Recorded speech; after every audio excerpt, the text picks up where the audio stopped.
Well, here it goes. Here goes all my subscribers. That's right. I'm going to put a LS1 with a China turbo on it in this old F100. So my goal is to make like around 600 horsepower to the tire if I can, and do it for pretty cheap. I don't know how else to do that and do it cheaply, but I had this motor laying around that I purchased in kind of parts and pieces when I purchased a T56 transmission for the Trans Am over there. So this motor's just been on a stand in my shop for a while. When I bought it, the guy wouldn't break up the package. He said wanted to sell the motor and the trans together, but there's a catch. The motor was in pieces all over his garage floor. He claimed that they were going to do a build for it. It came out of a kind of a wrecked car that he was parting out. Kind of a fishy story.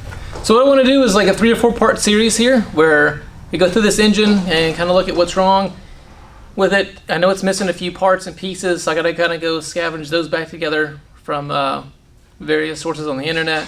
And then I'll do one where we put it back together, like gap the rings, get it ready to go, and upgrade the fuel system, that sort of stuff, and to get it to go back in the truck. So then we'll do a few more on kind of what I have to go through to figure out how to do the cold side for the turbo, and then do a video on what I have to go through to do the hot side and complete all that stuff. So basically what I want to do is follow the Sloppy Mechanics Don't BS Me build, where Matt Happles posted this whole recipe on how to make 600 to the tire, and I'm going to buy just the inexpensive parts and the parts and pieces that he recommends, put it together and take it to the dyno and see what sort of numbers this thing makes. But I want to walk through it step by step and let you guys follow along and kind of see what I run into along the way. So with that, I'll kind of back up and I'll show you what I had to go through to get the motor and everything to this point in the truck. So here's the throttle body. Looks like some aftermarket thing with some who knows what kind of hardware and set screws in it. And this looks like it's an intake adapter boot, not an actual throttle body. The throttle body looks like it's here. It looks like it's all intact. So I'll have to probably get rid of this thing. So I'll kind of just tear this thing apart, see what's inside of it. I soaked the cylinders down with some marine type boat motor sealer spray, just that I used to use on like an old inboard motor I had on a boat, just to keep this thing stored and hoping that the cylinders wouldn't rust up on me. I've never done an LS before.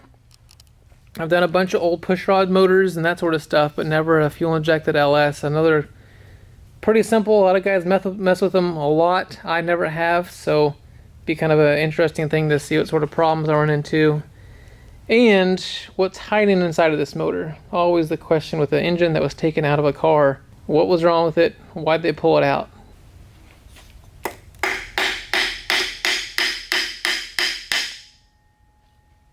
Oh, beautiful. Check out this. We got the anodized purple intake thing going on here.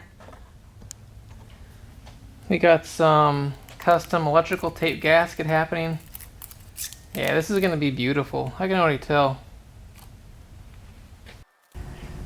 So here, I'm just taking the engine apart. No real science to this. This has probably been covered like thousands of times on YouTube and forums, so I'm not going to go through every little bolt and piece part here. Just fast forward to taking this thing apart and breaking it down.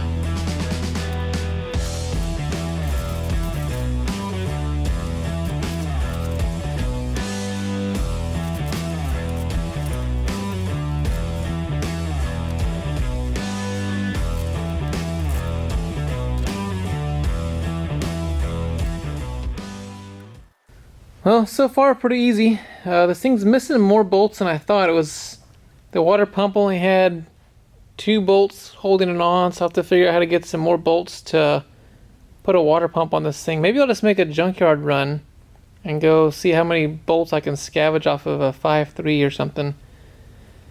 So the power steering pump is stuck on this head until I can get a power steering pulley remover to pull the pulley off of here in order to get to the last bolt that's bolting it onto the head back there. Okay, so now we can see down in here a little bit better. So I don't know what that junk is in there, but it certainly doesn't look good. Kind of looks like burned up coolant. So I'll take this valley pan off and see what's hiding underneath here. The front one's the same way, it just has this stuff grown out of it that looks like it's coolant. Hopefully that's not a sign that this motor has been real hot in the past. Intake ports all look pretty clean. So far, nothing looks real bad.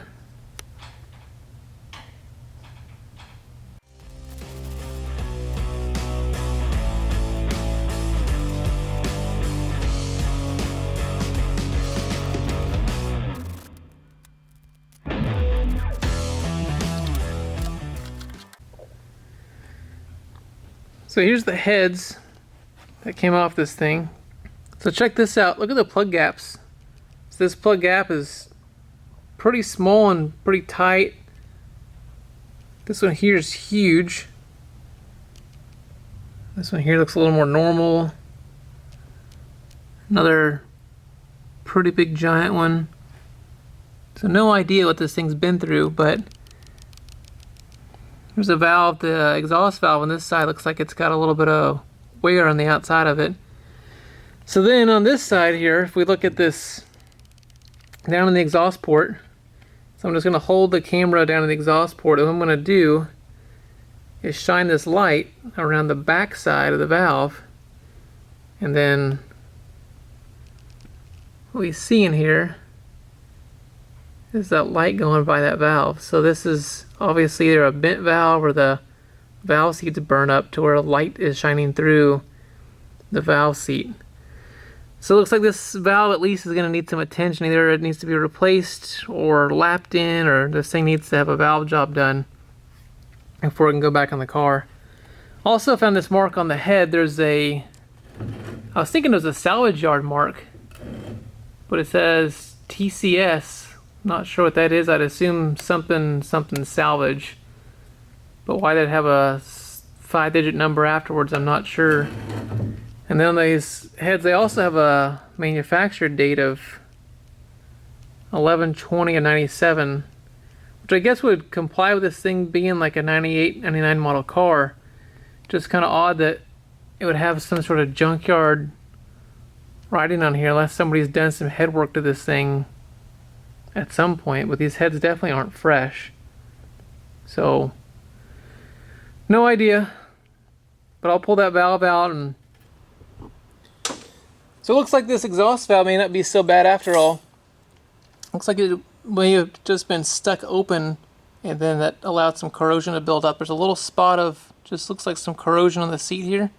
And there's a corresponding little spot of corrosion right here on the back side of the valve.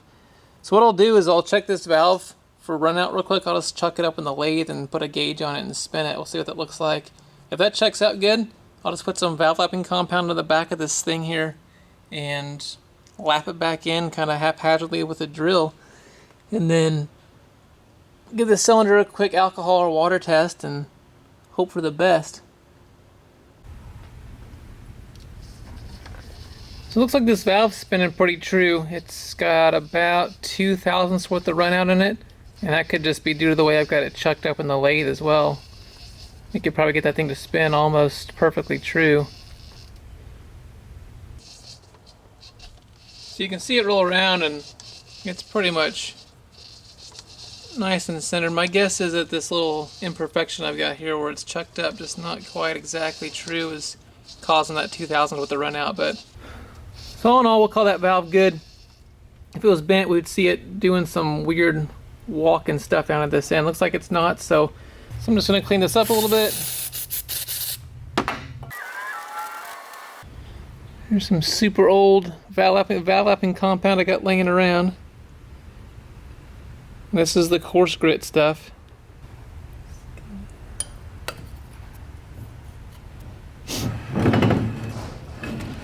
And Milwaukee sells these valve lapping tools. These things are nice to make your lapping a lot easier. You just spin it and kind of pull back on it. Go the other way, spin it a little bit, go back on it.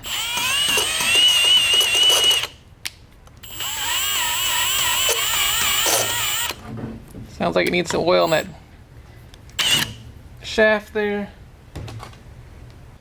So that seat looks pretty good now. I'll take some brake clean and clean all this old junk out of here. And I think I won't have a problem out of that anymore. So if you look real close at this seat, there's some real mild discoloration, which could be like a small pitting in there. But I don't see any place that it's burned through around there. Same test on that exhaust. Now the light's going back behind there and we don't see any more light coming through there. I'll call this one good and get these heads cleaned up with some oven cleaner and a little bit of aluminum acid cleaning stuff and put these things back on there. So far the cylinders look real good. I don't see any sort of signs of damage or it being hot or discoloration, no scoring in the cylinders. Everything else looks fine. That cylinder even has some crosshatch still in it. This thing had 75,000 miles on it when I saw it come out of the car. I saw the car it came out of, it was being parted out. Alright, so back to where we were. But I ordered this puller. It's supposed to be like a low profile harmonic balancer puller that everybody's using to pull harmonic balancers off these new modern engines like the Nissans, LS's, everything else. It's like a staged puller, so I guess you put this short rod into the crankshaft, pull it off a little bit, switch the rod out, put a longer rod in, and continue just backing the thing out a little bit. So Amazon got the thing here next day. I think I paid like $36, $38 for the puller. It's got a lifetime warranty on it too. Had excellent reviews, so we'll hope that it works.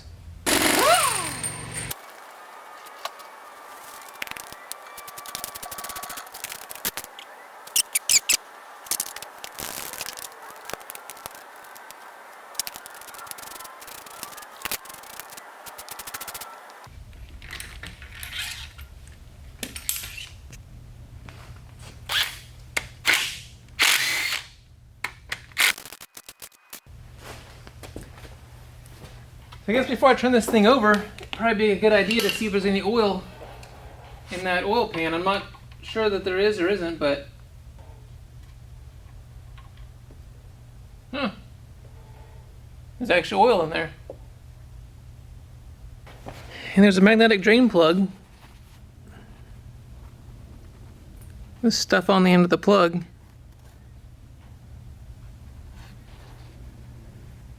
Oh yeah, there's some good metal looking stuff, huh? Well, here comes the first used engine. See, it was running fine. We swear when we pulled it out. There's a Subaru oil filter, and you can see the big old gap between the oil ring and the actual block, where they just stuck this thing on here. Hopefully it's just a placeholder. But certainly odd that they would stick a filter on there and not have drained the oil out of the pan first. So I'll pull that filter off there, see what things look like, and then get this block flipped over. Check out this. The timing gear set is black as night. Is the chain supposed to be this loose? And well, that had me kind of worried for a minute. Anyway, back to this timing set. That seems a little excessive, doesn't it?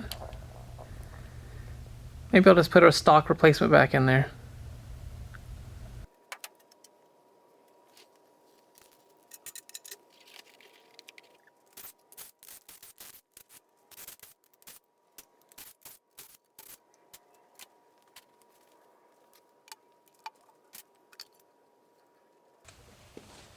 Oh yeah, check out this. Oil changes? Not me. Sludge is the best. Just like caked on junk down at the bottom of this pan. Luckily, all the junk in there seems pretty organic. It doesn't seem metallic. Like maybe there's some leaves or something that blew into this thing. And so this isn't the best camera shot, but you can look inside of here and see that there's a little bit of, it's like grass clippings or something in this oil pickup tube. Everything looks pretty clean in here. So we can gaze around the other side of it. There's one little tiny like metal flake up against the screen inside of there. So to clean this thing up, I just used some oven cleaner, which you guys had recommended in the past, with some power washing. That actually worked out fantastically for getting all the grease and grime off of this thing.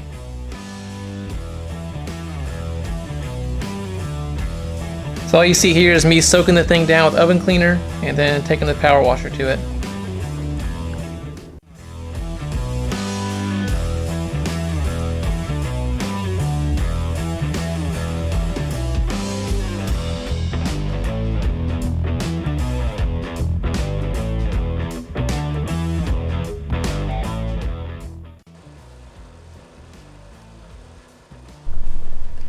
So here's a recommendation that I got off of like the LS1 forums and some other places on how to clean these aluminum blocks.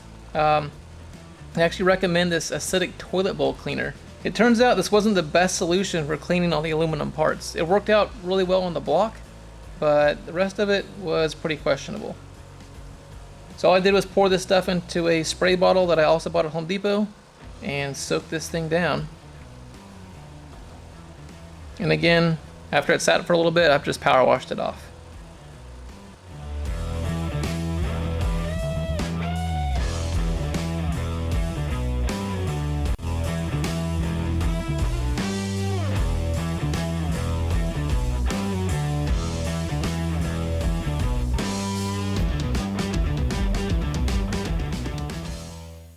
So here's that motor back out of the wash cycle we just put it through.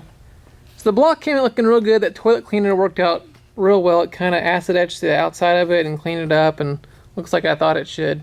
The pan, it made it, I think the oven cleaner actually made this pan look real oxidized, and it won't really clean up. The more I acid wash it, the more it seems to kind of clean up, but it's just not fantastic. I'm at a point I'm kind of just done messing with it. You're not going to see it from inside the truck. It'll be down in the engine bay, so I might just leave this one alone. The heads look pretty good on the video here. I don't know if you kind of zoom in. They look super clean, but they also start looking like they're kind of oxidized. It's a bracket on top. Also looks like it's kind of oxidized looking. It's for the power steering. I might run these to the media blaster just to see if I can clean them up just a little bit. The valve covers came out looking okay-ish. I saw a guy that had painted his like a wrinkle black. I might just do that just to kind of get rid of some of the oxidation and the nastiness. Other downside of using that toilet cleaner, that acid, it actually took all the protective coating off of the bolts. So don't put your bolts out there with that caustic acidic toilet bowl cleaner, because looks like it'll make them rust. So I'll soak those in some WD-40 Specialist. I'm sure it'll be fine. I used the starter as like a test piece for that toilet bowl cleaner, and everything came out really nice with the starter. I was like, man, if it works that good here, it should work fantastically in the rest of the engine. But no such luck. Everything kind of turned out just real bland and tarnished looking.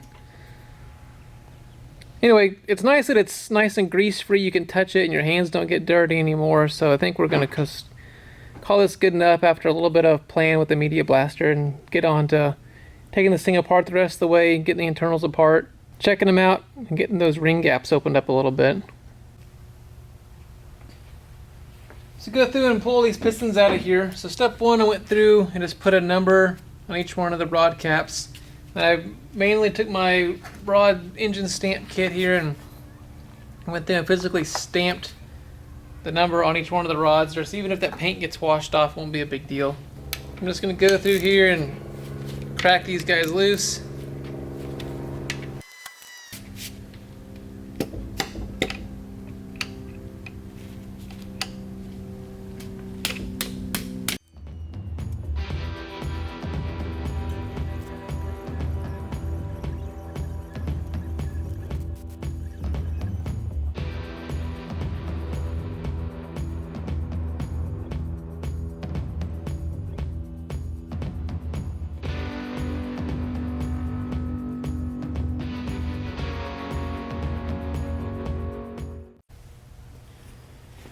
So everything here looks pretty good so far. I'm going to clean off this old nasty head gasket material.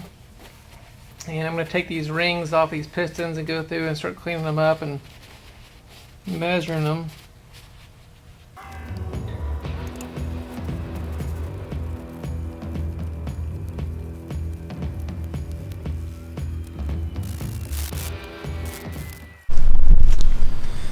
This is probably the most glaring issue I found in this whole engine as I took it apart and looked through all this stuff. Again, I find it hard to believe that people take running engines out of cars for no good reason. It is an LS, so there's a chance that, yeah, somebody's going to do a performance build on it. Who knows? But see the surface on the lower rod bearing here? This is the rod cap, so it sits down on the bottom, right? And you can see where it's starting to wear through here. And a couple of the rods are like this, where they've got some odd wear. Maybe the thing was run slightly low on oil. Maybe it just got hot or overheated a little bit. So I just went ahead and got a set of replacement Cleveite rod bearings. I'm just going to put a set of bearings in here while we're here and make sure that this thing doesn't have any sort of failure. It was kind of just cheap insurance. I'm not planning on doing a crazy performance build with this. No stroker crank, no wild performance modifications. Just going to put some bearings and seals in it and get it going back together.